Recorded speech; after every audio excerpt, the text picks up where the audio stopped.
Côte d'Ivoire. Dans ce direct-là, je vais toucher plusieurs points. Je vais toucher plusieurs points. Je t'avais annoncé, Côte d'Ivoire, que 2022 était une année de transition. Et je t'avais dit,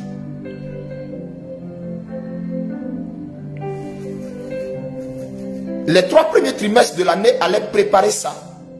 Et à partir du mois de mars, qui est le dernier trimestre de l'année, jusqu'au mois de jusqu'à fin avril, nous verrons la manifestation éclatée de la gloire de Dieu sur notre sol, dans notre pays. Tu sais, Côte d'Ivoire,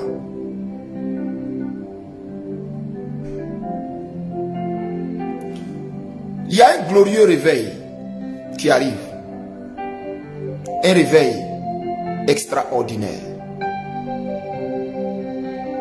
C'est la raison pour laquelle Dieu va nettoyer la surface de ce pays. De toute la racaille, de toute la résidue. Et parmi les hommes de Dieu. Et parmi les Ivoiriens. Et dans la classe dirigeante politique. Dieu va nettoyer. Parce que le réveil qui arrive est un réveil immanquable. Nous ne devons pas le manquer. La gloire de Dieu va éclore partout en Côte d'Ivoire. Et nous allons être un peuple de sacrificateurs. Nous allons glorifier, chanter le Seigneur dans notre nation. La Côte d'Ivoire sera une nation appartenant à Dieu, dédiée entièrement à Dieu. Il y a une grave erreur. Il y a une très grave erreur que les gens font, que je vais vous dire ce soir.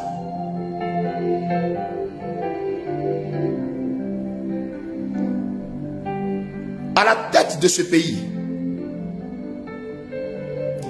il n'y aura plus jamais quelqu'un qui ne craint pas Dieu.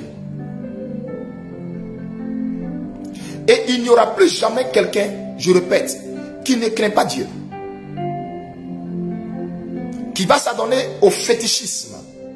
Qui va s'adonner au maraboutage. Qui va s'adonner aux sectes pernicieuses. Ça ne va plus jamais exister en Côte d'Ivoire. Plus jamais. Ce que je vous dis, c'est une révélation. Mais il y aura à la tête de notre pays que des personnes qui craignent Dieu, qui marchent selon le Seigneur, qui consultent Dieu et consultent ses prophètes. C'est dans cette ère-là que Dieu t'envoie à Côte d'Ivoire. Il n'y aura plus à la tête de la Côte d'Ivoire quelqu'un qui va s'adonner à l'idolâtrie. Je vous le dis en toute vérité. Si tu te prosternes devant des idoles, il faut te dire que pour toi, espérer t'asseoir dans un long règne sur la Côte d'Ivoire, c'est zéro, c'est caduc. Ce temps-là, c'est fini. Peut-être que tu peux adorer ou te prosterner devant des idoles maintenant.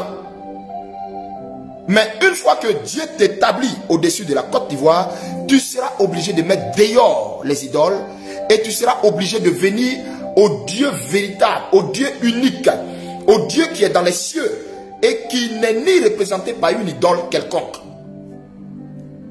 Si tu ne te conformes pas à ça, tu vas t'en aller vite fait.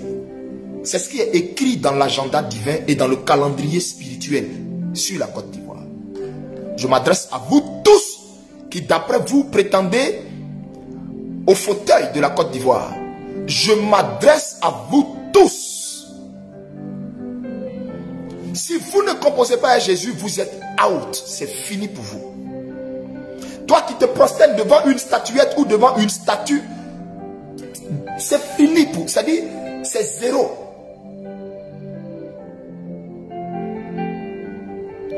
qui est dans des libations, dans des invocations d'esprit, de génie, ou de quoi, ou dans des sciences occultes, c'est fini. C'est fini. Dieu est venu prendre ce qui lui appartient. Et il m'a dit la Côte d'Ivoire lui appartient. Il m'a dit la Côte d'Ivoire lui appartient. Il m'a dit la Côte d'Ivoire de feu prophète, de feu son prophète Kakou Sévérin lui appartient. Il est venu prendre ce qui lui appartient. Et il est venu s'asseoir sur le trône de la Côte d'Ivoire.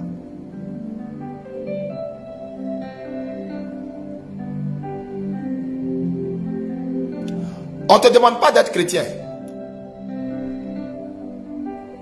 On ne te demande pas d'être chrétien évangélique ou je ne sais pas quoi.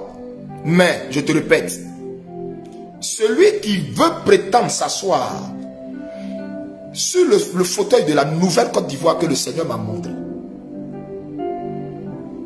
qui se prosterne devant des idoles,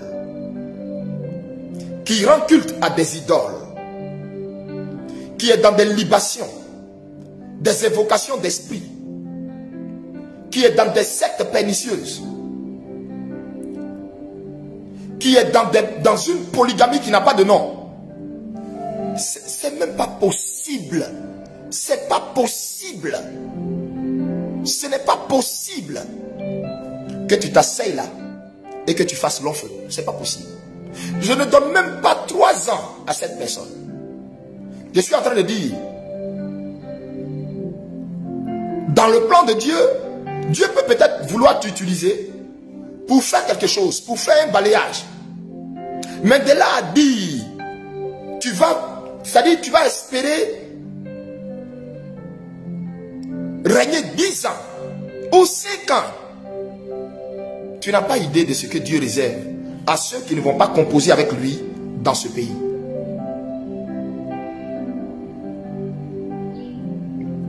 Et par la suite, Dieu m'a dit de vous dire, il va juger tous ceux qui passent leur temps à juger ses serviteurs, à dénigrer ses serviteurs, à juger les prophètes. Dieu va, écoutez-moi très bien, le jugement de Dieu va être exercé contre tous ceux qui jugent ses prophètes. Je parle des véritables prophètes qu'il s'est choisis. Alors là, faites attention, priez d'abord avant de venir et puis mettre votre bouche sur un prophète.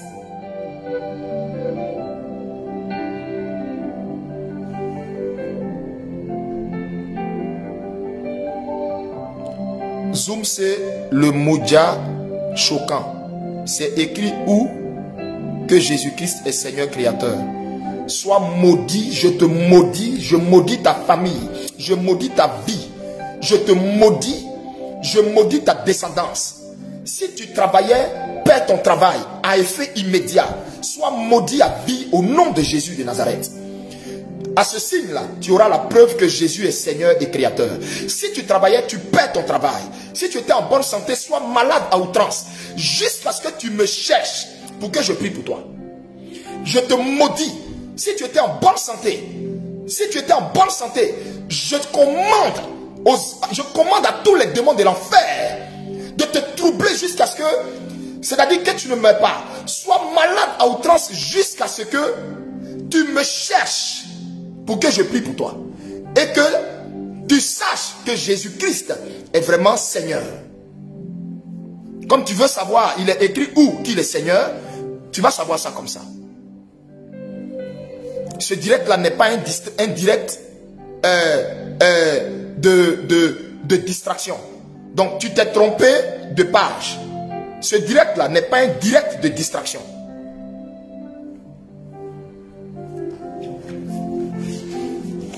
Le Seigneur Jésus-Christ m'a défendu, m'a dit de ne pas maudire, mais toi seulement, je veux que tu saches qu'il est Seigneur. Comme ça, si tu travaillais, perds ton travail. Tu étais en bonne santé, sois malade. À partir de maintenant où je t'ai parlé là, où je te parle, tu iras de maladie en maladie jusqu'à ce que tu cherches une église. Et ils vont prier pour toi. Avec le même Jésus-Christ dont tu veux avoir la preuve qu'il est Seigneur. À partir de là, tu vas être guéri. Et puis, tu sauras, tu auras la preuve tangible que Jésus-Christ est Seigneur. Voilà.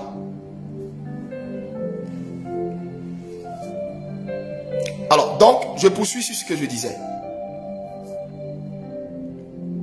C'est ce manque de respect-là que Dieu va nettoyer en Côte d'Ivoire.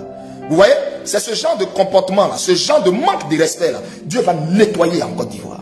C'est la raison pour laquelle le balayage va se faire. Je suis venu ici pour vous dire. Je suis venu pour vous dire. Ivoirien, c'est ton heure. L'heure où Dieu me dit de te dire de te préparer à rencontrer ton Dieu. Prépare-toi à rencontrer ton maître. Prépare-toi à rencontrer ton créateur. Il va venir et tu vas le voir de tes deux yeux en Côte d'Ivoire. Et cela va créer la crainte dans le cœur de tous les Ivoiriens. Vous allez le voir, vous allez l'expérimenter. Vous allez l'expérimenter. Vous allez l'expérimenter. Et pour cela, Dieu va utiliser les grands moyens pour te mener à la quête de son nom. Mais tu vas trembler comme tu n'as jamais tremblé. Côte d'Ivoire, tu vas trembler comme tu n'as jamais tremblé. Je ne dis pas plus. Mais Dieu va te secouer juste dans ton fondement. Dieu va vous secouer, il va t'apprendre le respect de son nom. Dieu va t'apprendre le retour à lui. Et c'est ainsi, la Côte d'Ivoire va être un peuple de sacrificateurs. Un peuple de sacrificateurs. Oui, en Côte d'Ivoire, les gens vont craindre Dieu comme pas possible. Les gens vont aimer Dieu comme pas possible. Et les gens vont quitter dans les autres nations pour venir voir ce que Jésus a fait de la Côte d'Ivoire. Je vous dis la vérité. Les gens vont venir de partout pour venir voir qu'est-ce qui se passe en Côte d'Ivoire.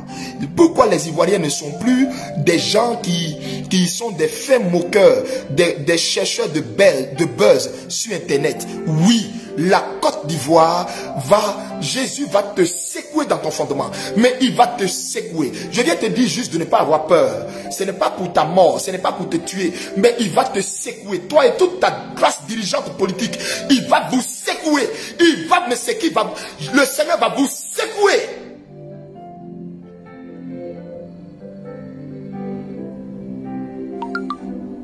Et la crainte de son nom va s'établir sur ce sol. Mais cela va passer par un grand balai, un grand nettoyage, un grand nettoyage, un grand nettoyage, un grand nettoyage. Et vous n'êtes plus qu'à 2 heures de ce grand nettoyage.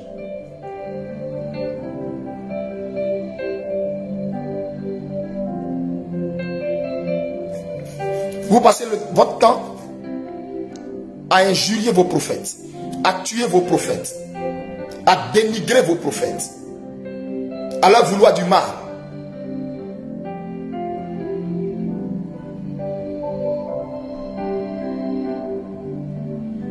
Le Seigneur dit ce temps-là, c'est fini.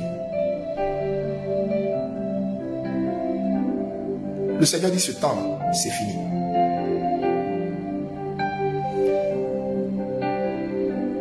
Fin mars dans laquelle nous sommes, fin avril, c'est-à-dire mars, fin avril,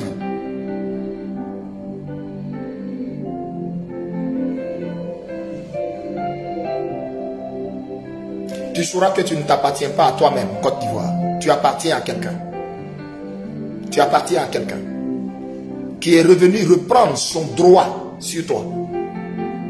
Parce que tu as un rôle à jouer avant son avènement, avant l'enlèvement de l'Église dans le monde. Un glorieux réveil va sortir de l'Afrique, précisément de la Côte d'Ivoire. Et ça va éclabousser la Guinée, éclabousser le Burkina, éclabousser tous les pays de la sous-région.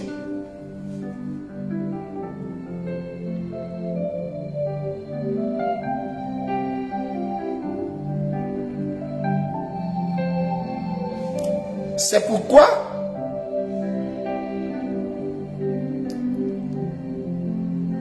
il m'a dit de te dire ceci.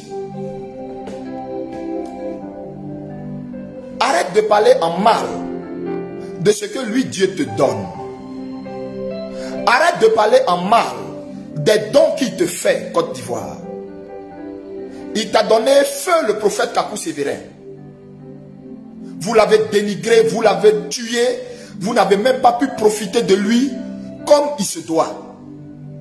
Et comme vous n'avez pas su reconnaître cet homme à sa juste valeur, Dieu vous l'a pris au moment où vous aviez voulu profiter. Maintenant, il est parti rapidement. Et Dieu continue encore de vous faire des dons. Dieu continue de vous susciter encore ses envoyés. Dieu continue de vous envoyer encore des prophètes. Des prophètes de partout, des jeunes gens, des personnes qui ont l'appel véritable. Et vous passez votre temps à les dénigrer, à les insulter. Quand est-ce que Côte d'Ivoire, tu vas arrêter d'être une nation buveuse de sang de prophètes? Quand est-ce que tu vas être une nation qui compose avec Dieu au lieu de détester tout ce que Dieu te donne?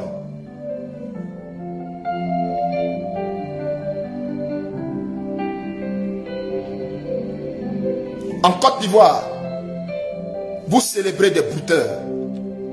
Vous acclamez des brouteurs. En Côte d'Ivoire, quand on prend un brouteur, qu'on le met en prison, s'il a trop duré là-bas, c'est 1 an. Sinon, tout au plus, 3 mois, genre une façon de lui dire, va te reposer là, et puis après tu vas sortir. Quand les gens ne vont pas trop avoir les regards sur toi. Vous acclamez les brouteurs, vous les célébrez, vous les délivrez, vous leur déroulez le tapis rouge. Et les prophètes, vous les insultez. Les prophètes, vous les méprisez. Les prophètes, vous dites n'importe quoi. Les prophètes sont vos chiffons. Les prophètes, vous voulez les étouffer. Vous voulez les empêcher de parler.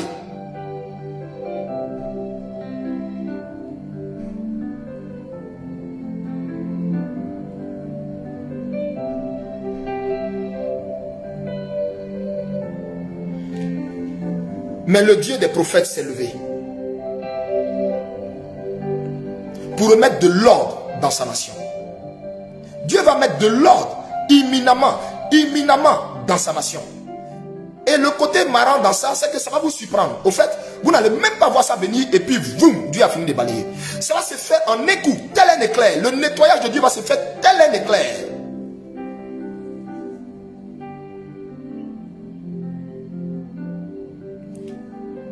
Ce soir, Dieu me charge de te dire, arrête de mépriser les dons qu'il envoie pour te soulager. Arrête de mépriser la grâce qu'il envoie à travers ses serviteurs pour te soulager. Arrête de dénigrer les cadeaux qu'il te fait pour te guérir, pour te restaurer, pour te soulager. Parmi ces cadeaux qu'il te fait, il t'a suscité l'huile de toutes les possibilités. Vous insultez ce don, vous insultez ce cadeau qu'il a fait au corps de Christ.